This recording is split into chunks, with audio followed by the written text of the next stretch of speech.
Alright, got a bunch done finally. Been slacking on my videos. Got it all temporarily set up to go camp. A little bit burnout working on it. So I just did some temporary stuff to get it together. This is a video I forgot to put in the last one. Got the door in finally. Fit perfect. The hole was kind of a pain in the butt because you had to do it on a ladder. But it's all sealed up. That's before the aluminum was put on. There's the air conditioning. All in all, this door is friggin' awesome. The screen they gave with it's pretty garbage, but the door itself seals really well and it's very thickly insulated. That's the Turnoverland Euro door.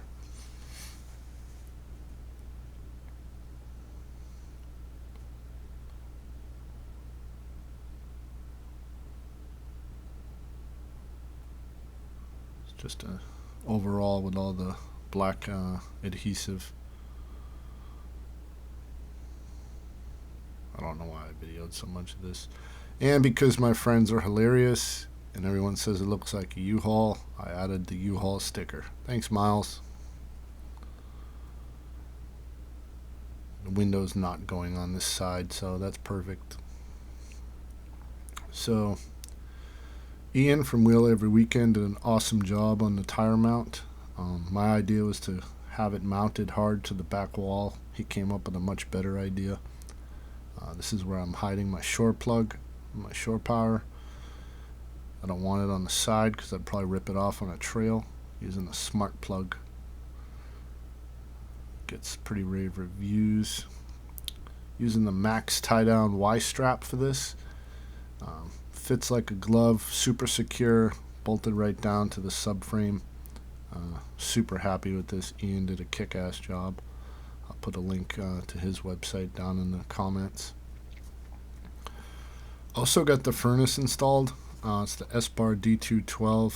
I'm sorry, D2L. Don't pay any attention to this. The lines right here. This is going to be moved. Install was fairly straightforward. Huge thing was that intake right there, the intake silencer. Before I got it, it was just obnoxiously loud. But here's what I have going on so far for the inside. Use the Armacost dimmable pucks. My last camper had dimmable lights and it made a huge difference, so it was a no-brainer. And you can also control them wirelessly with the remote. I'll show you in a minute. Still up in the air with some of the things I'm going to do, but this is going to be the shower / bathroom. Hence that's why the fan's there. Back wall, still not exactly sure what I'm going to do with this. It's going to be some storage, but it'll be somewhat small. The flooring is just vinyl peel and stick from Home Depot. I'll link to that. Super easy to install, super happy with it. Whole thing was less than 50 bucks. Making this heater install super easy. This is bracket from Total Composites. I'll link to that also. Makes a super clean install and allows you to seal it real good. This is my ghetto ass mount, just so I can get it off the floor so I can go camping. Run 120 wires. Those are eventually going to be to a breaker. ARB0 fridge. You can see I'm framing everything with 80/20. Absolutely love this stuff. Fridge is pretty amazing. It's dual zone, so you can set one to freeze, which I did, and I tested it with ice cubes. I put this one in the fridge and obviously filled it with beer. The towel, so nothing bounces around, just takes up the dead space. You can alter these as much as you want, both freezer, one fridge, one freezer, etc. Super happy with this. So this looks like a mess right now, and it is. It's kind of just a temporary setup just to test everything. It's all going to be cleaned up when I figure out exactly where everything's going. But everything's working perfectly fine, so I'm super happy with it. The solar's putting out a ton of power and it's doing what it needs to. That's my ghetto ass circuit right there. I just wired it right into the back for now just to test it. The links distributor makes everything a lot easier, a lot cleaner. It's fairly inexpensive for what it is. This is the smart shunt. That way you get all your battery draws and power going in. This I can shut everything off with one switch. It's the Victron Servo. I advise doing research on this. This thing is friggin' amazing. I have it set up on a network so I can check my status of everything from anywhere. It's an amazing little device. It's basically the brain of the system. I'm using the big 150/70 controller because I'm running 2 giant residential panels.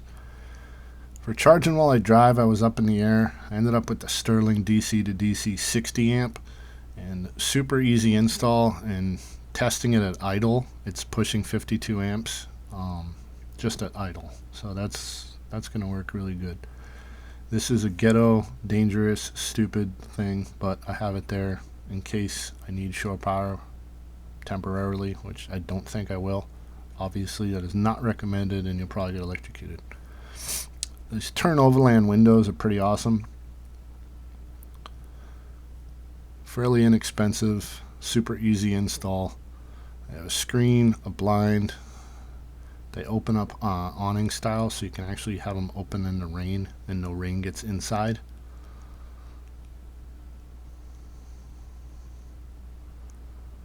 Push up like this.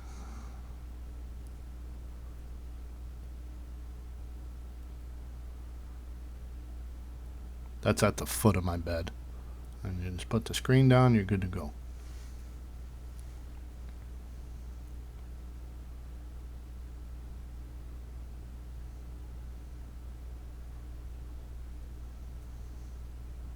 I've done tests, it's absolutely pitch black. So I'm not putting a window on this side, mainly because I don't want my head possibly cold. I had it in my last camper and it was pretty miserable. This is the Servo, the Victron Servo touch screen. It's pretty amazing. You monitor your tank levels, everything. This is just a temporary position. Everything's going to be accessible while I'm in bed because I'm lazy. That's the max air fan remote, the air conditioning remote, all my charging, the 12 volts. Again, that's temporary. That's going to be mounted a lot nicer later. Steps to get up there, a nice 10-inch memory foam gel mattress, and that is the air conditioning. I am 6'3" and I can walk under it with an inch of space. Here's what everybody asked me for, the Kelderman suspension and how it works off-road. So I stuck a GoPro under there and did a video out in Borrego.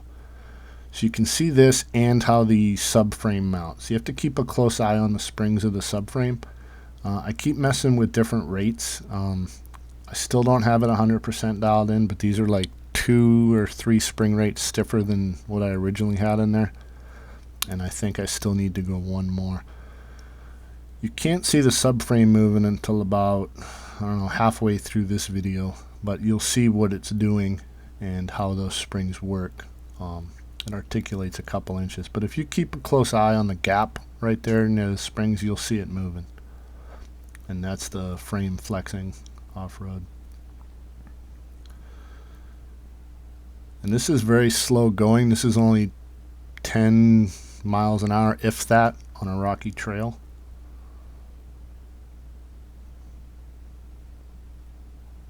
But a bunch of people have asked me for this, so here it is. I'm going to get a more detailed one of the subframe flexing.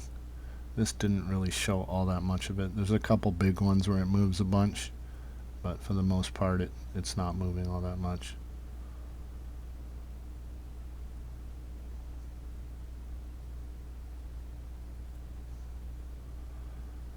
You can see the bags doing their job. It rides amazing off-road. I still need shocks. I'm running the stock shocks, which obviously you can see there's no dampening. But still, even with stock shocks, it's pretty amazing.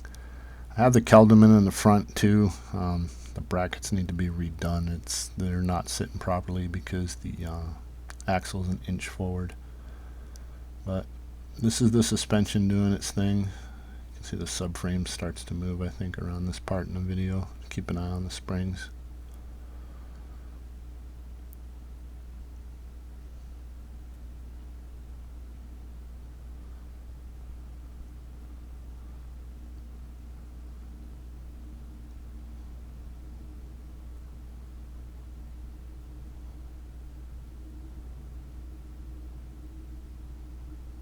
Yeah, here it comes, I think.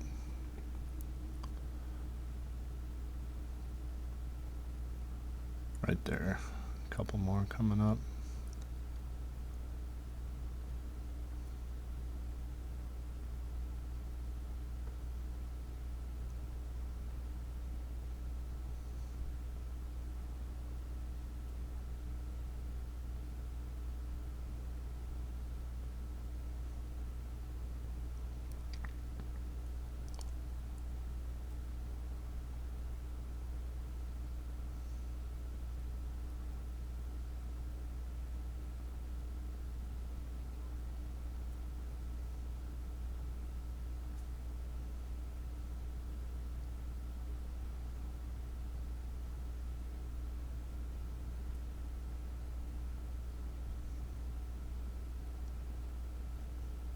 That was the big one.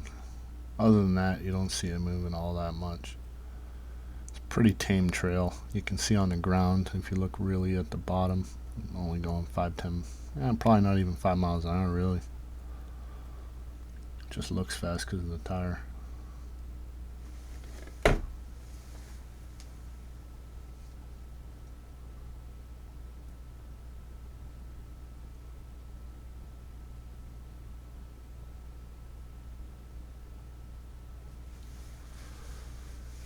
I don't think I'd have an issue, but I think I'm going to extend the fuel line to the furnace and the fuel pump wiring, just in case it flexes more than that.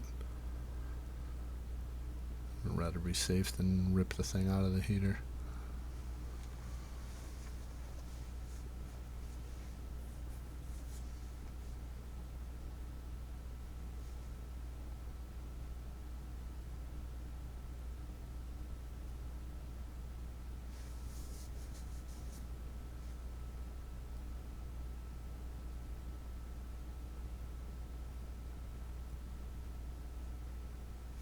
And that's about it. Stay tuned.